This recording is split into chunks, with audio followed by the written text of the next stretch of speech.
आज हम लोग पंचायत समिति के बारे में जानेंगे। पंचायत समिति जो हमारे भारत में बहुत ही महत्वपूर्ण है। पंचायत पंचायत समिति पंचायत समिति हमारे भारत में पंचायत समिति बलवंत राय मेहता जी का देन है। यह डाक टिकट है उनका। पंचायत समिति से संबंधित बलवंत राय मेहता जी थे। मेहता जी के नाम पर, बलवंत राय मेहता जी के नाम पर डाक टिकट जारी किया गया था 300 पैसे का भारत में, जो आप देख रहे हैं। तो आइए आगे हम पंचायत समिति से संबंधित बातें को समझते हैं और जानते हैं। पंचायत समिति में कितने समिति का गठन किया गया, कब किया गया और कौन कौन थे इसके प्रमुख। तो यहाँ पर सबसे पहले बलवंत राय मेहता समिति जो आप देख रहे हैं, यही बलवंत राय मेहता समिति के बारे में अभी हमने आपको फोटो बताया, उनका पिक्चर बताया, जो 1957 में इस आयोग का गठन किया गया था। बलवंत राय मेहता समिति का गठन 1957 में किया गया था। दूसरा, अशोक मेहता समिति 1977 में गठित किया गया था। ये भी पंचायती समिति से संबंधित है। इनमें जितने भी दिए हुए हैं जितने भी 6 सदस्यों का नाम दिया गया है, वे सभी पंचायत समिति से संबंधित है। आप देख सकते हैं पंचायत समिति, पंचायत राज व्यवस्था से संबंधित समितियां। तो देख लीजिए, पहला हमने क्या बताया, बलवंत राय मेहता समिति 1957 में। दूसरा, अशोक मेहता समिति 1977 में गठित की गई। GVK राव समिति 1985 में गठित की गई थी। LM सिंघवी समिति 1986 में गठित की गई थी। संथानम समिति 1962 में गठित की गई थी। सादिक अली समिति 1964 में गठित की गई थी। आपसे क्वेश्चन पूछा जाएगा कि इनमें से किन व्यक्ति का संबंध या किन समिति का संबंध पंचायत समिति से है, पंचायत की राज से है।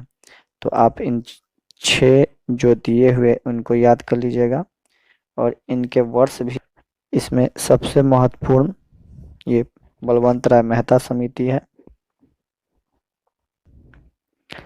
अशोक मेहता समिति, यह है अशोक मेहता जी। अशोक मेहता समिति, इस समिति ने पंचायतों को द्विस्तरीय बनाने की सिफारिश की। कौन समिति ने? अशोक मेहता समिति ने द्विस्तरीय बनाने की सिफारिश की थी अशोक मेहता समिति जी ने, जिसमें पंचायतों को जिला स्तर, पहला जिला स्तर और मंडल पंचायत बनाने की बात कही गई थी। अशोक मेहता जी ने 2 द्विस्तरीय सदस्य बनाने की बात कही थी, जिसमें एक थी जिला परिषद और दूसरा था मंडल पंचायत बनाने की बात कही थी अशोक मेहता समिति ने। GVK राव समिति, ये भी पंचायत समिति से संबंधित है। पंचायत समिति से संबंधित है GVK राव समिति। इनका यही प्रमुख कार्य है कि इस समिति के अनुसार पंचायतों का चुनाव नियमित हो। GVK राव समिति के अनुसार पंचायतों का जो चुनाव होता है वो नियमित हो, नियमित मतलब समय से हो। नियोजन एवं विकास कार्य में पंचायतों की भूमिका पर बल दिया जाए। सही बात है, बल दिया जाए। इस समिति ने विभिन्न स्तरों पर अनुसूचित जाति तथा जनजाति एवं महिलाओं के लिए आरक्षण का भी सिफारिश किया। तो किस समिति के द्वारा सिफारिश किया गया था? तो जीवी के राव के द्वारा। किसके लिए आरक्षण की बात कही गई थी? महिलाओं के लिए और साथ ही अनुसूचित जाति जनजाति, इनकी बात कही गई थी। महिलाओं, अनुसूचित जनजाति। तो यहाँ पर पूछ सकता है कि किस समिति द्वारा आरक्षण की बात कही गई थी? तो जीवी के राव समिति के द्वारा। अब आ जाइए एल एम सिंघवी समिति। एल एम सिंघवी समिति, इनके द्वारा ये कहा गया, इस समिति ने ग्राम पंचायतों को, इस समिति अर्थात एल एम सिंघवी समिति ने ग्राम पंचायतों को सक्षम बनाने के लिए गांवों के पूर्ण गठन की सिफारिश की। इसके साथ साथ यह भी सुझाव दिया कि ग्राम पंचायतों की अधिक वित्तीय संसाधन उपलब्ध कराया जाए। अधिक वित्तीय संसाधन उपलब्ध कराया जाए। सर्वप्रथम एल एम सिंघवी ने पंचायती राज को संवैधानिक दर्जा देने की सुझाव दी। अर्थात किस समिति के द्वारा संवैधानिक राज की दर्जा, संवैधानिक दर्जा देने की बात का सुझाव दिया गया था? तो यह है एल एम सिंघवी समिति के द्वारा। याद रखिएगा, एल एम सिंघवी समिति के द्वारा यह सुझाव किया गया था कि इस समिति को संवैधानिक दर्जा दिया जाए। अब आगे चलते हैं।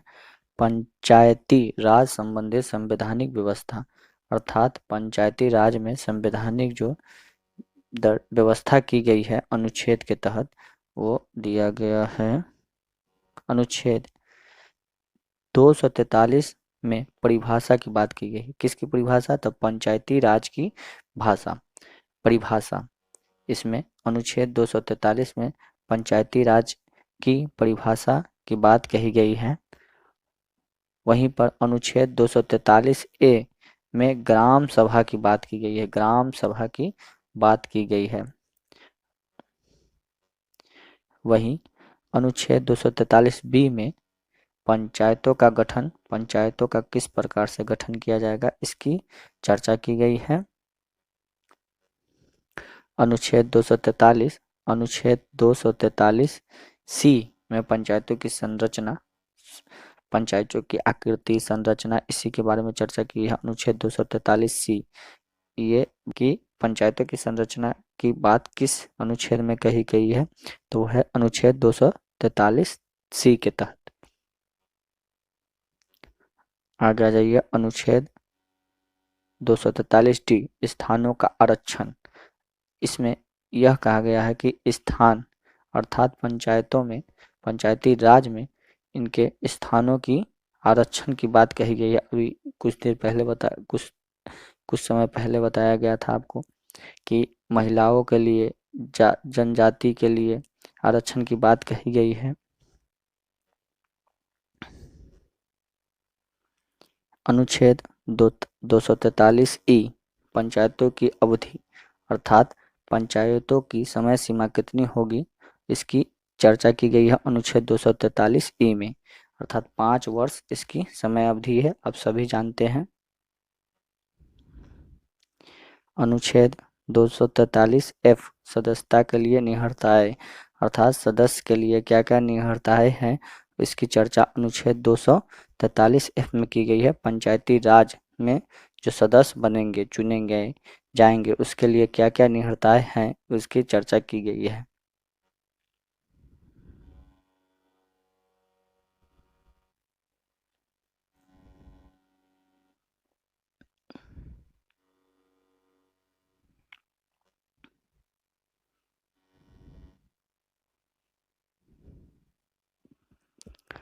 आगे देख लीजिए अनुच्छेद 243 जी। 243 जी में कहा गया है कि पंचायतों की शक्तियां, प्राधिकार और उत्तरदायित्व का इसी में चर्चा किया गया है कि पंचायतों की शक्तियां क्या होगी, प्राधिकार और उत्तरदायित्व उसका क्या होगा, उसमें किया गया है कि अनुच्छेद 243 जी में। आगे देख लीजिए अनुच्छेद 243 एच में कहा गया है कि पंचायतों द्वारा कर अधिरोपित करने की शक्तियां और उनकी निधियां क्या होगी। 200 अनुच्छेद 243 में एच में कहा गया है।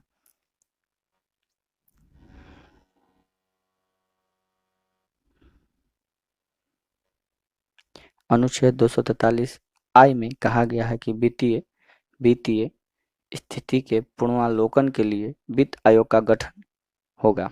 ठीक, इसमें पंचायती राज व्यवस्था में ये सब बात कही गई है, आप ध्यान रखिएगा।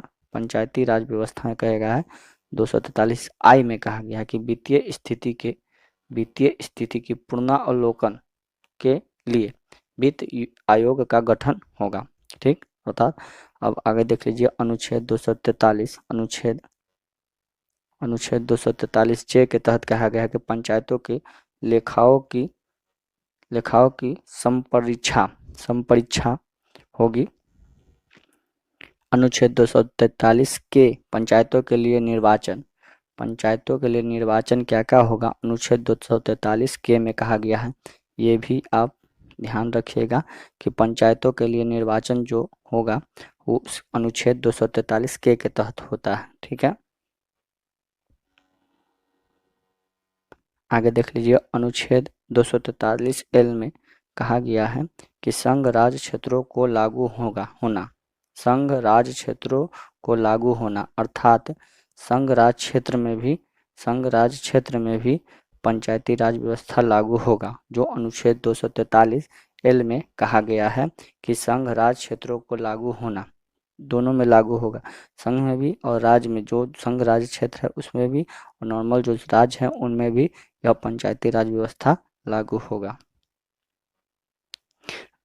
अनुच्छेद 243 एम में कहा गया है कि इस भाग का कतिपय क्षेत्रों को लागू न होना। अनुच्छेद 243 में एम में कहा गया है कि इस भाग का कतिपय क्षेत्रों को लागू न होना। अनुच्छेद 243 एन में कहा गया है कि विद्यमान विधियों और पंचायतों का बना रहना अर्थात अनुच्छेद 243 में एन में कहा गया है कि विद्यमान विधियों और पंचायतों का बना रहना। अनुच्छेद 243 में कहा गया है कि निर्वाचन संबंधी मामलों में न्यायालयों के हस्तक्षेप का वर्णन अर्थात अनुच्छेद 243 ओ के तहत निर्वाचन जितने भी होंगे पंचायती राज में, उससे जितने भी मामले होंगे वो न्यायालय के अंतर्गत हस्तक्षेप का वर्णन करेगा अनुच्छेद 243 ओ के तहत। ये बलवंत राय मेहता जी का तस्वीर है। इसमें मुख्य बातें कही गई है कि भारत में पंचायती राज का पितामह कहे जाने वाला यह नेता एक सियासी उलटफेर के लिए जाना जाता है, जो गुजरात का दूसरा मुख्यमंत्री बना। अर्थात बलवंत राय मेहता जी दूसरा मुख्यमंत्री कौन था, तो वो है बलवंत राय मेहता जी। गुजरात के दूसरे मुख्यमंत्री कौन थे, वो थे बलवंत राय मेहता जी। आप लोग याद रखिएगा, गुजरात के दूसरे मुख्यमंत्री बलवंत राय मेहता जी थे।